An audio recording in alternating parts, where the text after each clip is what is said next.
રાધે કૃષ્ણ મિત્રો, સ્વાગત છે મારા નવા વ્લોગમાં. હું અને પતિદેવ રેડી થઈ અને નીકળી ગયા છીએ લાખા પર જવા માટે, કેમ કે અમારો વૈશાખ મહિનો આવી ગયો છે. અને લગભગથી બધાને ખબર જ છે કે અમારા પરાથરિયા સમાજમાં અમે આખા વર્ષમાં એક વૈશાખ મહિનાની અંધારી તેરસના જ લગ્ન કરી શકીએ. તો બસ હવે અમારો વૈશાખ મહિનો આવી ગયો છે અને લગ્નો નક્કી થઈ રહ્યા છે. તો લાખા પર મારા ઘરે પણ, એટલે કે મારા પરિવારમાં એક કાકાના દીકરો અને બે કાકાની દીકરી, એમ 3 લગ્ન છે. તો આજે 3 એના નક્કી થવાના છે, એટલે કે વિવાહ હોનાવાના છે. તો એટલા માટે હું લાખા પર આવી છું.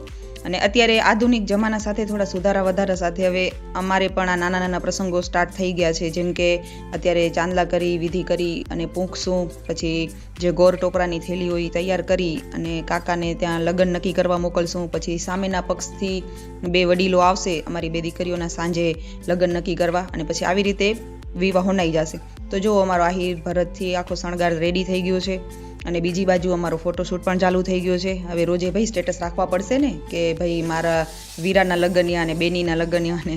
તો આવા ગીતો સાથે હવે રોજે સ્ટેટસ પણ જોવા મળશે અમારા બધાના. તો કાકીઓ, ભાભીઓ અને અમે લાડની બહેનો બધા રેડી થઈ ગયા. અને પછી બારે ફોટોશૂટ પહેલાં કરી લીધો, કેમ કે લાઇટ હતી નહીં. તો થોડી વાર અમે કીધું કે ભાઈ લાઇટ આવે ત્યાં સુધી ફોટોશૂટ તો આપણે પૂરો કરી લઈએ. હજી તો વિડીયોઝ લેવાના બાકી છે. અને અમારે છે ને બીજું કાંઈ ન હોય લગ્નમાં નક્કી કરવામાં. અત્યારે અમે ગોળ ટોપરો રાખી અને બધું રેડી કરી નાખશું, અને પછી કાકાને મોકલશું ત્યાં સામે વેવાઈના ઘરે, અને એના લગ્ન નક્કી કરી આવશે. અને જે અમારી 2 દીકરીઓના લગ્ન અમારે નક્કી કરવાના છે એ અમે સાંજે રાખશું. એટલે કે અમારા જે 2 વેવાઈઓ છે એ સાંજે આવશે અને એના લગ્ન સાંજે નક્કી થશે. તો લાડાની મમ્મી, લાડાની બેન જેમ કે હું, અને પછી લાડાની કાકીઓ, ભાભીઓ, દાદીઓ, જેટલા પણ ફેમિલી મેમ્બર્સ છીએ અમે બધાએ લાડાના ચાંદલા કરી, વધાવ્યો, પછી એની સાથે ફોટોશૂટ કરાવ્યો. અને અમારો છે ને ફેમિલી લાખા પર બહુ મોટો છે, દીકરીઓ, ભાભીઓ, ને અમે થોડા મેમ્બર્સ પણ વધારે છીએ. તો ફોટોશૂટમાં ઘણો ટાઈમ લાગી ગયો. અને આ મારા ભાઈના બદનસીબે લાઇટ બીજી વાર ગઈ હતી, એટલે પાછા અમે વચ્ચે બ્રેક લીધો અને પાછો જે કાર્યક્રમ હતો એ કન્ટિન્યુ કર્યો. તો એમાં લગભગ અમે બપોર તો કરી નાખી હતી. અને આ ફોટોશૂટ ને વિડીયોઝ વચ્ચે પછી જમવાનું બનાવવાનું પણ ચાલુ કરી નાખ્યો હતો, કેમ કે લાઇટના આવા જવા ને એના બધામાં છે ને ઘણો ટાઈમ લાગી ગયો હતો અમને જમવાનું બનાવવામાં. તો કંઈક આવી રીતે બધાને યાદ કરી અને બધાની સાથે ફોટોશૂટ કરાવી લીધો. અને જો અમારો શણગાર કોઈ પણ જાતના વગર ખર્ચે પણ બહુ બેસ્ટ લાગે. અમારો આ ભરતવાળો જે શણગાર છે પાછળ કરેલો છે એ.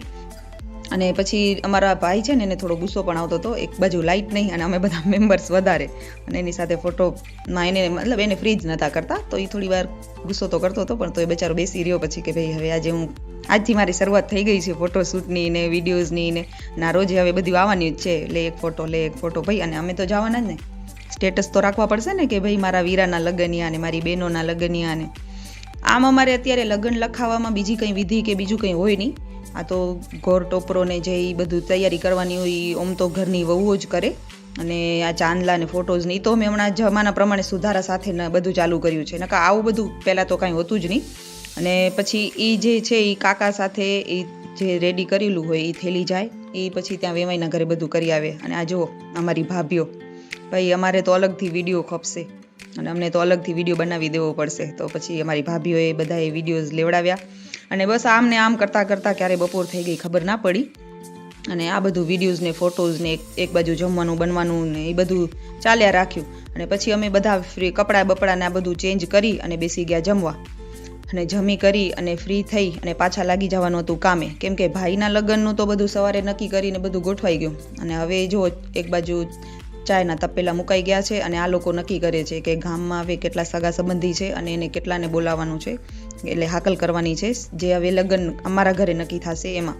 તો બસ હવે અમે બધા ફેમિલીઝના જે મેમ્બર છીએ એ તો અહીંયા જ હતા, એટલે એ તો અમે બેસી ગયા. અને હવે અમારે એવું હોય કે જે દીકરીઓના હવે અમે સાંજે લગ્ન નક્કી કરશું ને, એમાં અમારા જે ગામમાં જેટલા પણ સગા સંબંધીઓ છે એ બધાના ઘરે કહેવા જવાનું હોય કે લગ્ન નક્કી થાય છે, એટલે વિવાહ હોનાય છે, તો તમે આવી જજો.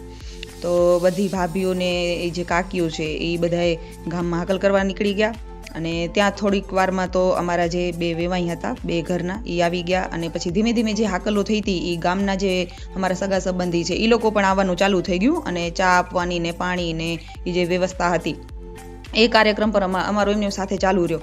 અને જોતામાં જુઓ હવે બધા જ જેટલા પણ જે હાકલ જેના ઘરે થઈ હતી એ બધા આવી ગયા, વેવાઈ પણ આવી ગયા હતા. તો પછી અમારે બીજું કાંઈ ન હોય, બંને વેવાઈઓ ખાલી 50 રૂપિયા આપે, ગામ સમાજ જે પણ સગા સંબંધી છે એની હાજરીમાં, અને નક્કી થઈ ગયા અમારા લગ્ન. બસ આટલું જ કરવાનું હોય. અને જે ગોરટોપરાની એના તરફથી જે ગોરટોપરાની થેલી આવી હોય એ જે લેવાનું હોય એ બસ આટલું જ, બીજું કાંઈ ન હોય. બસ આ સગા સંબંધીની હાજરીમાં હવે લગ્ન નક્કી થઈ ગયા. કાકા અમારા ભાઈના લગ્ન નક્કી કરી આવ્યા અને અમે અહીંયા અમારી 2 બહેનોના લગ્ન નક્કી કરી લીધા. તો આટલું જ હોય લગ્ન નક્કી કરવામાં, અને સારું છે, બહુ ઓછા ખર્ચે પતે અને ઓમ સારું વ્યવસ્થા. અને અમારી એક જૂનવાણી અમારી એક પરંપરા છે જે અમને બધાને ગમે છે. અને પછી મહેમાનોને જમાડ્યા, મહેમાનોને રજા આપી અને પછી અમે બધા ઘરના રાતે જમવા બેઠા. અને અમારી કાકીઓ ને ભાભીઓ પહેલાં અમને બધી બહેનો દીકરીઓ ને ફૂઈઓને જમાડ્યા, અને પછી અમે કીધું કે અમે તમને જમાડશું. તો એવી રીતે ગોઠવાઈ ગયા અને ભાઈઓ બીજા ઘરે જમી લીધા. તો એટલે સાથે બધા ફ્રી થઈ જાય તો પાછું થોડી વાર બેસવા મળે, વાતો ચીતો કરવા મળે. અને ભાઈ હવે તો ઘરના લગ્ન છે તો બધું નક્કી કરવાનું રહેશે ને કે શું કરવાનું, કેવી રીતે બધા પ્રસંગો ગોઠવવાના છે. તો આ બધું સાથે સાથે જ અત્યારે ચાલુ જ હતું. અને આ જો આ અમારી બહેનો છે ને ક્યારેક કોઈ કામ ન કરે, કેમ કે આ અમારા પરિવારની સૌથી નાનકી ચકલીઓ છે. પણ આજે ને એ એક વાસણ ધોવા બેઠ્યો કે વિડીયોમાં આવી અમે તો એને પણ થોડીક વાર વાસણ ધોયા ને પછી અમે બી કર્યું કે હવે તમે જ જાઓ, આ લોકોને જમાડો, આજે અમે લોકો બેસશું. જે નાનકીઓ અમારી આ બહેનો છે ને એને જ અમે કીધું કે તમે હવે કાકી ને ભાભી ને એ બધા છેલ્લે જમવા બેઠા છે, ઘરના જે લેડીઝો છે એમને હવે તમે જમાડો અને પીરસો. અને બીજી બાજુ અમારા જો આ બધા 4-5 જમાઈઓ આવ્યા હતા, એ હવે બેઠા છે બિચારા. હવે એને જવું તો છે પણ અમે ફ્રી થઈને એના ભેગા નીકળીએ ત્યારે થાય ને. અને બીજી બાજુ અમે બધી ફૂઈ ભત્રીજીઓએ અમારો મેરાવો તો ચાલુ જ રાખ્યો. ભાઈ હવે અમે બહેનો છીએ લાડાની, તો નક્કી તો કરશું ને કે કેવા કપડાં પહેરવાના ને કેવી રીતે તૈયાર થાશું. અને આ અમારા ભાઈ જે અમારા કરતા ધરતા જે હવે આખા લગ્નની બિચારો બધી ઉપાધિ લઈ લેશે. અને બસ અમે પછી મોડી રાતે નીકળી ગયા છીએ અંજાર ઘરે જવા માટે. અને પછી હજી કાલનું છે શોપિંગ ને આ બધું કરવાનું છે, તો થોડા વહેલા જઈને સૂઈ જાય. તો તમને કેવો લાગ્યો મારો વ્લોગ એ મને જરૂર જણાવજો. જય શ્રી કૃષ્ણ બધાને.